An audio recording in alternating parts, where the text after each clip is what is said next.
Round 12 of the iGP Manager AOR League was at a wet Belgium with over 2 millimeters of water on circuit as the lights went out. Championship leader Peter Mann started from pole position with his nearest rivals Cesar Navarro and Nicolas Morales in P2 and P5 respectively. Lap 5, and with the rain still falling, Cesar Navarro was the first car to come into the pits, most likely for fuel as he didn't change to a different tire compound. Race leader Peter Mann was next into the pits at the end of lap 7, and with 2.5 millimeters of water on track, he opted for another set of the intermediates. End of lap 9, and the last of the predicted two stoppers were into the pits for their first stop, including Valentin Cordier and Nicolas Carrasco. 2 laps later, at the halfway point of the race, the one stoppers were in, and with 2.7 millimeters of water on circuit, they all opted for the intermediate tires for their final stint. But the big question was whether or not the inters would continue to be the optimal compound until the end of the race.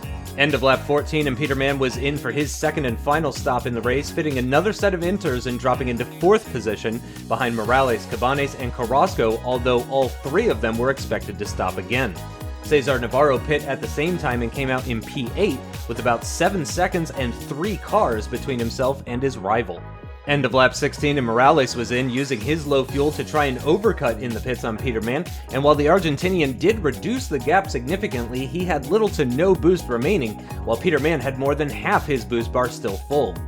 At the start of lap 18, Daniel Thomas was coming out of the pits after making his final stop, and he came out just behind the Autosport car, but with a boost deficit. This moved Autosport up to 12th position, and with less than 3 seconds between them in a points-paying position. At the end of the lap, Cordier was into the pits from 3rd position for a very late second stop, dropping down into 8th position, only narrowly ahead of Jose Luis Navarro. On the penultimate lap, Daniel Thomas deployed his boost on the rundown to the high-speed left-hander in Sector 2, pulling alongside the Autosport car and just about edging past them, where he would stay until the end of the race. As the checkered flag fell, it was Peter Mann who took the victory in Belgium with an almost 6-second gap down to Morales in P2, with Cesar Navarro rounding out the podium another 4.6 seconds down the road, and the Spanish managers of Cabanes and Carrasco completing the top 5.